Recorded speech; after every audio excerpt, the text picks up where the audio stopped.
simple song. It goes like this.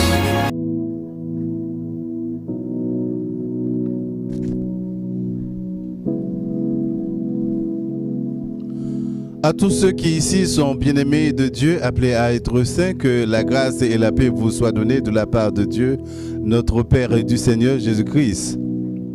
Je suis pasteur René Oresnel, fondateur du ministère Thunder Cloud of Glory, Advanced Worship and Praise, basant d'abord sur la présence de Dieu, les dons spirituels, et ensuite la guérison divine dans l'adoration, enfin la guerre spirituelle.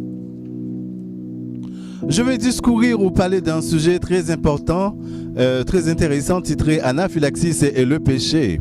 Dans le livre des Psaumes 32 au verset 5, le psalmiste David dit « Je t'ai fait connaître mon péché, je n'ai pas caché mon iniquité ». Ici, mes bien-aimés, j'accentue sur le péché en utilisant le mot anaphylaxis comme étant une allergie réactionnelle en comparaison avec le péché pour vous mettre en garde, pour vous mettre en garde contre le péché pour votre bien-être spirituel. Pas mal de prédicateurs de l'Évangile comparent le péché avec le cancer pour encourager les croyants à vivre une vie chrétienne sanctifiée.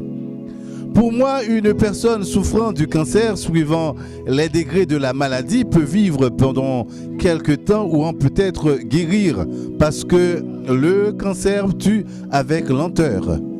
Cependant, si une personne attrape l'anaphylaxis, il peut mourir dans 1 minute, selon des études faites par la Croix-Rouge américaine sans l'intervention médicale.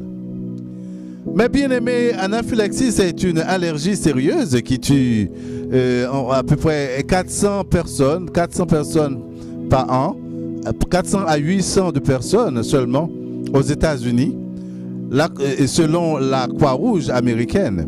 C'est-à-dire, si vous souffrez d'une réaction allergique, s'il le faut, éloignez-vous de la substance ou de lieu où vous êtes.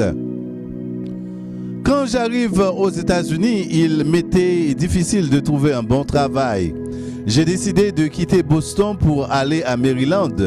Grâce à Dieu, j'y trouvais un bon travail. Mais compte tenu de ma condition physique, j'ai dû abandonner parce que j'étais allergique aux substances.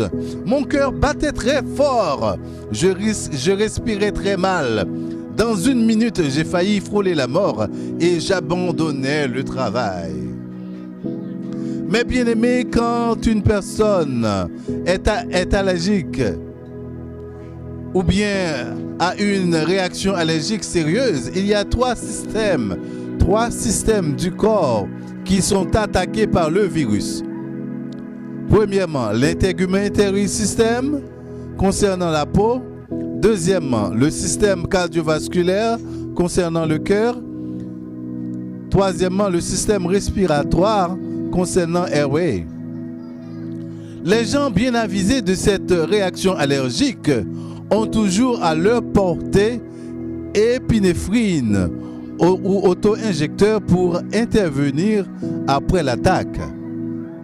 Mais bien aimé, j'ai comparé l'anaphylaxis, qui est une réaction allergique sévère, avec le péché, juste pour vous démontrer comment le péché peut vous tuer spirituellement dans 1 seconde. Le péché attaque 3 parties essentielles pour détruire les chrétiens.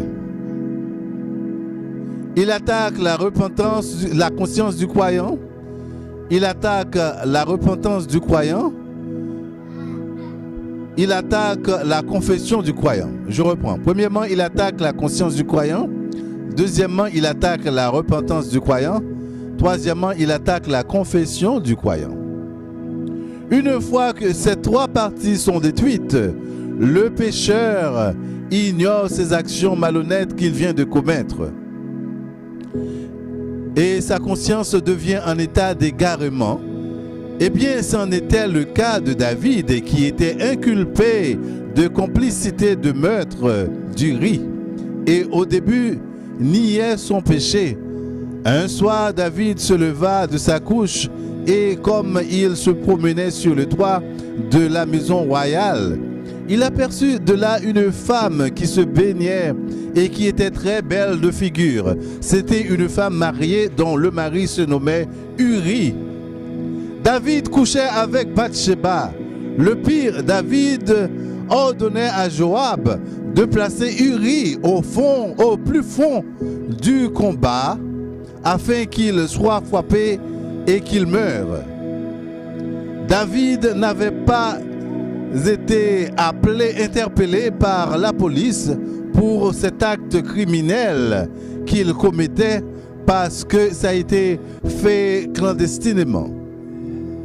David a péché en violant 2 lois divines selon le livre d'Exode du chapitre 20 au verset 13 à 14.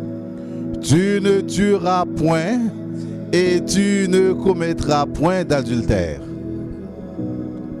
L'Éternel envoya Nathan vers David qui lui dit: il y avait dans une ville 2 hommes, l'un riche et l'autre pauvre. Le riche avait des brebis et des bœufs en très grand nombre. Le pauvre n'avait rien du tout qu'une petite brebis qu'il avait achetée. Il la nourrissait, elle grandissait chez lui avec ses enfants. Elle mangeait de son pain, buvait dans sa coupe, dormait sur son sein. Il la regardait comme sa fille.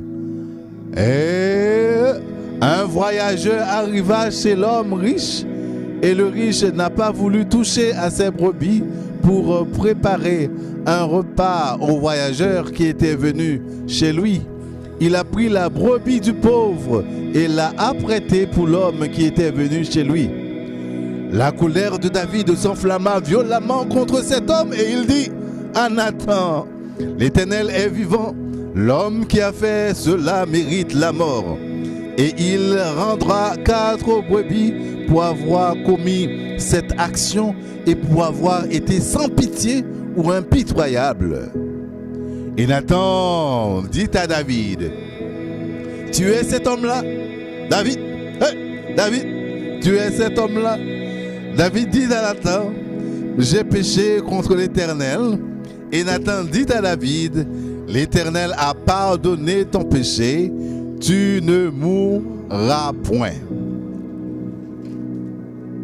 De nos jours, beaucoup de chrétiens font l'abus d'autorité à l'église, au travail et à la maison. Je connais un frère maestro de chorale qui brisait un foyer en couchant avec la femme de son frère en Christ. Je me rappelle d'un proverbe créole qui dit « Bat chien entend mettre lit ». Mais bien aimé, quel que soit le type de péché que vous commettez, je vous conseille de ne pas le cacher à Dieu. Venez à Christ, venez à Christ, venez à Christ. Lui-même seul peut nettoyer vos péchés. Quel que soit le péché que vous commettez, vous en payez le prix. Mais bien-aimé, David a payé le prix du péché qu'il a commis. Ainsi parle l'Éternel: voici, je vais faire sortir de ta maison le malheur contre toi, et je vais prendre sous tes yeux tes propres femmes pour les donner à un autre qui couchera avec elles à la vue de ce soleil. Car tu as agi en secret, et moi, je ferai cela en présence de tout Israël et à la face du soleil. Mais bien-aimés, ne vous amusez pas à transgresser les lois divines, car cela peut bien vous coûter très cher. Mais bien-aimés, dans le Seigneur, je vous encourage de lire et appliquer la parole de Dieu, qui peut vous montrer comment s'y prendre face à la tentation.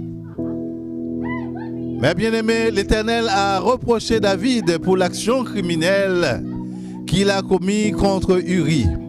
David, tu ne te rappelles pas au passé, hein? Tu ne te rappelles pas au passé.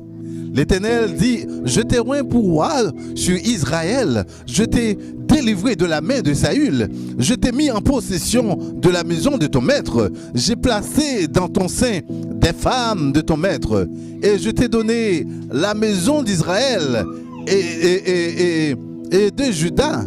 Et si cela eût été peu, j'y aurais encore ajouté.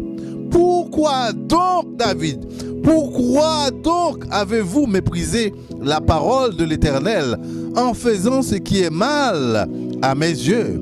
Écoute, David, tu as frappé de l'épée Uri, le Héthien, tu as pris sa femme pour en faire ta femme, et lui, tu l'as tué par l'épée des fils d'Amon. Maintenant, l'épée ne s'éloignera pas jamais de ta maison, parce que tu m'as méprisé et parce que tu as pris la femme d'Uri pour en faire ta femme. Mais bien aimé, le pouvoir a changé David considérablement. Où je travaille, il y a un homme qui a pris de promotion et qui se met à maltraiter les employés, y compris ma personne. Un jour, je l'avais abordé en disant, écoute, on t'a placé chef. Ce n'est pas pour abuser les gens, mais pour assurer que le travail soit bien fait. Mes bien-aimés, je vous remercie d'avoir écouté le message de Dieu. Ne pas absorber l'information, mais pratiquer la parole pour ne pas pécher contre la loi de Dieu. Heureux ceux qui lisent et ceux qui entendent les paroles de la prophétie et qui gardent les choses qui y sont écrites, car le temps est proche. Que Dieu vous bénisse. C'était votre serviteur, pasteur René Wesnel. Merci.